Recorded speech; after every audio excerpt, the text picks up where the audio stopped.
नमस्कार, मैं हूँ लाल सिंह बानी और आप सुन रहे हैं मेरी फसक। फसक का मतलब गपशप बातचीत। तो जो फसक मैं आपके साथ साझा करने जा रहा हूँ वो फसक है अध्यापकों की विभिन्न प्रकार की मांगों के बारे में। तो कहा जाता है गुरु ब्रह्मा गुरु विष्णु गुरुदेवो महेश्वरो गुरु साक्षात परम ब्रह्मा तस्मै श्री गुरुवे नमः। लेकिन हमारे उत्तराखंड में जो गुरु हैं कक्षा 6 से 12 तक के स्कूलों में पढ़ा रहे हैं, वे अपनी तमाम मांगों के लिए आंदोलनरत हैं, संघर्ष कर रहे हैं, लेकिन सरकार उनकी मांगों को पूरा नहीं कर पा रही है। यानी कि गुरु को उसका हक नहीं दे पा रही है।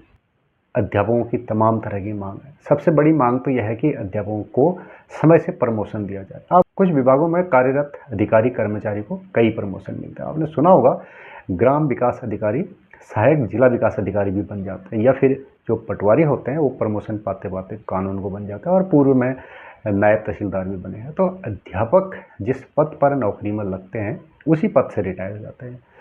25-26 साल एक ही पद पर रहते हैं तो अध्यापक कुंठा से भर जाता है।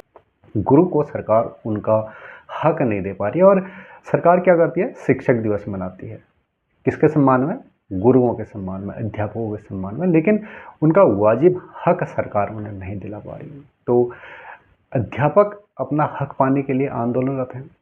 इस वजह से बच्चों की पढ़ाई डिस्टर्ब हो जाती है और जब बच्चों की पढ़ाई खराब हो जाती है तो अध्यापकों को मजबूरन आंदोलन वापस करना पड़ता है। उनकी वजह से किसी बच्चे का भविष्य खराब नहीं होना चाहिए, उसकी पढ़ाई खराब नहीं होनी चाहिए। तो इस वजह से अध्यापक चाह कर भी आंदोलन नहीं कर पाते हैं। तो अब करें क्या? एक तो सरकार अध्यापकों की मांग नहीं मानती है, उनका वाजिब हक उन्हें नहीं दिलाती है। अध्यापक कह रहे हैं कि हमें समय से प्रमोशन दीजिए। दूसरे विभागों में लगातार प्रमोशन होते हैं। कई अध्यापक की नौकरी शुरू करते हैं और उसी पद से रिटायर हो जाते हैं। एक तो अध्यापकों का सरकार पर आरोप है कि सरकार कोर्ट में प्रबल पैरवी नहीं करती, अध्यापकों का पक्ष कोर्ट में मजबूती से नहीं। और जो उच्चाधिकारी होते हैं उनका रवैया कुछ इस तरह का होता है कि वे भी अध्यापकों के प्रमोशन के बारे में गंभीर नहीं दिखते, वे भी अपनी नौकरी पूरी करते हुए लगते हैं। तो ऐसा होने से अध्यापकों को समय से प्रमोशन नहीं मिल पा रहा, एक ही पद से रिटायर हो जा रहे हैं। तो अध्यापकों की लंबे समय से डिमांड है कि हमें समय से प्रमोशन दिया जाए। 10 साल की नौकरी के बाद कम से कम प्रमोशन मिले, तो 10 नहीं, 15 नहीं, 20 नहीं, 25 नहीं, एक ही पद से रिटायर हो जा रहे। इसी तरह कुछ तो एक तरफ तो कहा जाता है गुरु ब्रह्मा गुरु विष्णु गुरुदेवो महेश्वरो गुरु साक्षात परम ब्रह्मा तस्मै श्री गुरुवे नमः। गुरु के सम्मान में राज्य सरकार शिक्षक पुरस्कार देती है, भारत सरकार शिक्षक पुरस्कार देती है। लेकिन जो दूसरे गुरु हैं जिनको पुरस्कार नहीं मिलता है, उनका तिरस्कार भी नहीं होना चाहिए।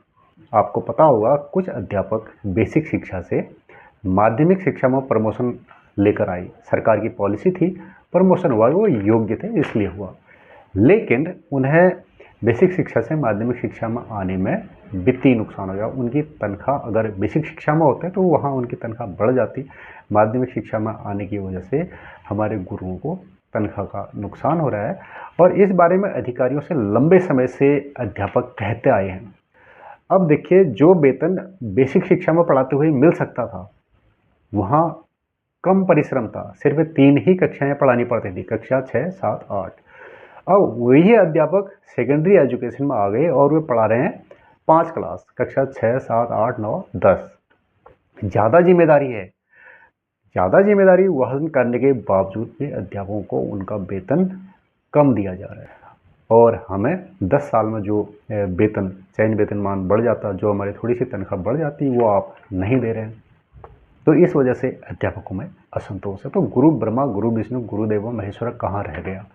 बस नौकरी कर रहे हैं और नौकरी भी ऐसी परिस्थिति में कर रहे हैं कि आर्थिक नुकसान हो रहा है। और अध्यापकों की जो दूसरी समस्या है वो समस्या है कि लंबे समय से प्रमोशन नहीं हो रहा। तो इसका एक सरकार ने समाधान निकालने की कोशिश की कि जो प्रधानाचार्य पद होता है, इंटर कॉलेज में जो प्रिंसिपल होता है, उस पद पर अध्यापकों की परीक्षा कराई जाए और जो अध्यापक पास होंगे उनको प्रधानाचार्य बना दिया जाएगा। तो ऐसा सिर्फ शिक्षा विभाग के लिए ही सरकार ने एक प्रावधान किया। तो यहाँ पर भी अध्यापक आंदोलनरत हैं। उनकी डिमांड है कि ये जो प्रावधान है ये अनुचित है, पदोन्नति सीनियरिटी वाइज होनी चाहिए। जो अध्यापक पहले विभाग में आया है उसकी सीनियरिटी के अनुसार उसका प्रमोशन होना चाहिए। आप परीक्षा क्यों करा रहे हैं? तो सरकारी प्रावधान के तहत एक अध्यापक जो 59 साल 11 महीने 30 दिन का है, उसे भी परीक्षा में बैठने के लिए कह रही है सरकार। यानी कि भाई तुम अगर प्रधानाचार्य बनना चाहते हो तो परीक्षा दो। ऐसा किसी भी दूसरे विभाग में नहीं होता है। पदोन्नति पाने के लिए या फिर उच्च पद हासिल करने के लिए भारत में किसी भी दूसरे विभाग में 59 साल की उम्र में 59 साल 11 महीने 30 दिन की उम्र में कोई परीक्षा नहीं होती है। आप किसी भी विभाग को उठाकर ले लीजिए, चाहे रेशम विभाग, मत्स्य पालन विभाग, पशुपालन विभाग, डाक विभाग, कोई भी विभाग ले लीजिए, 58-59 साल के अध्यापक को पदोन्नति पाने के लिए परीक्षा देने के लिए कहा जा रहा है, जो कि उन अध्यापकों के साथ अनुचित है। ऐसा नहीं होना चाहिए। दूसरी मांग अध्यापकों की होती है ट्रांसफ़र की। हर साल ट्रांसफ़र होनी चाहिए। यहाँ पर हमारा जो उत्तराखंड है ये पर्वतीय राज्य है। कुछ विद्यालय पहाड़ के होते हैं, कुछ मैदान के होते हैं। जो पहाड़ के स्कूल होते हैं उनको दुर्गम कैटेगरी का स्कूल कहा जाता है और जो मैदान में होता है उनको सुगम कैटेगरी का स्कूल कहा जाता है। और पहाड़ में कार्यरत अध्यापकों की डिमांड है ट्रांसफ़र हर साल होना चाहिए, यानी कि उनको सुगम स्कूल में आने के लिए सरकार हर साल ट्रांसफ़र करे। तो ट्रांसफ़र भी सरकार हर साल नहीं कर पाती है। वैसे जो सुगम के स्कूल यानी कि मैदानी क्षेत्रों में जो स्कूल हैं, उन स्कूलों में ज़्यादातर धारा 27 के अंतर्गत आने वाले अध्यापक कार्यरत रहते हैं, हो जाते हैं, क्योंकि वे अपने खुद के या अपने पाल्यों के स्वास्थ्य के हिसाब से उनका ट्रांसफ़र सुगम के विद्यालय में हो जाता है। तो मैदानों में ज़्यादातर ऐसे अध्यापक कार्यरत हैं जिनके पाल्य अस्वस्थ हैं या वे खुद अस्वस्थ हैं। तो पदोन्नति के बारे में आपने सुना होगा कि फौज में एक सिपाही भर्ती होता है और वो प्रमोशन होते होते जेसीओ बन जाता है, साहब बन के घर आता है। लेकिन अध्यापक, शिक्षा विभाग में जो अध्यापक भर्ती होता है वो अध्यापक ही रहता है। लगभग 25-30 साल जितनी भी उसकी नौकरी है, एक ही पद पर रह रहा है। ऐसी स्थिति यहाँ पर होती है।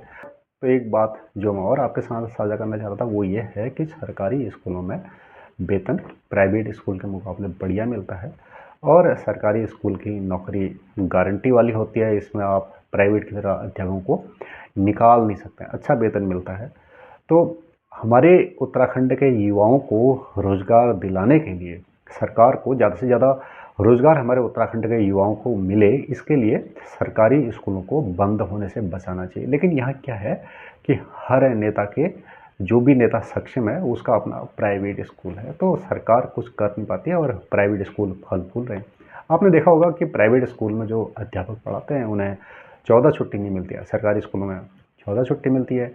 और प्राइवेट स्कूल में जो अध्यापक छुट्टी में जाता है उस दिन के बदले उस अध्यापक को जब वो विद्यालय आता था उसको रोका जाता है, उसको 2-3 घंटे और काम कराया जाता है। भाई तुम पिछली बार छुट्टी में गए थे इसलिए कुछ स्कूल में रुको।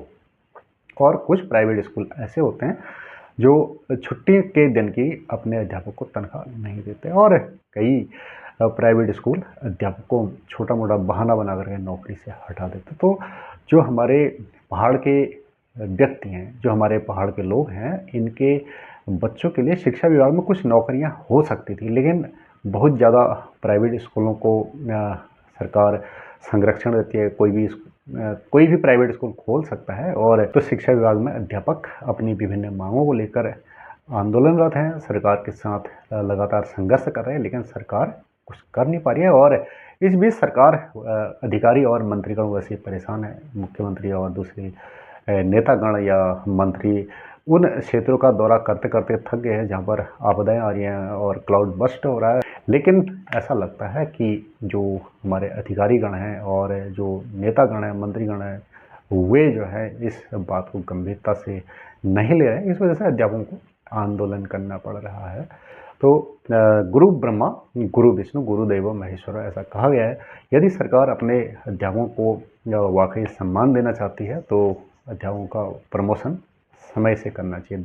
दूसरे विभागों में जल्दी जल्दी प्रमोशन होता है, लेकिन एक शिक्षक जिस पद पर लगता है उसी पद से रिटायर हो जाता है। इसका सारी उम्र उसके मन में एक कुंठा से भरी रहती है कि यार अध्यापक के पद पर ही थे, अगर 1-2 प्रमोशन हो जाते, प्रधानाचार्य पद तक पहुंच जाते तो उसके मन में थोड़ा सा संतोष रहता है।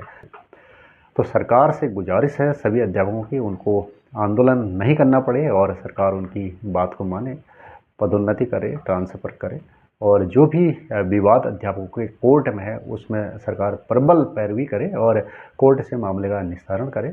तो मैं आम जनता से ये गुजारिश करूँगा कि वो समझे कि अध्यापक या छात्रों को पढ़ाना चाहता है, बच्चों को पढ़ाना चाहता है, लेकिन आंदोलन करने के लिए उसको मजबूर होना पड़ता है और बिना आंदोलन करे ऐसा लगता है कि सरकार मांगे मानती भी नहीं है और अधिकारी गंभीर नहीं होते हैं, अधिकारी भी कागज़ों को आगे नहीं बढ़ाते हैं। इसी के साथ ये फसक पूरी करता हूँ। नमस्कार।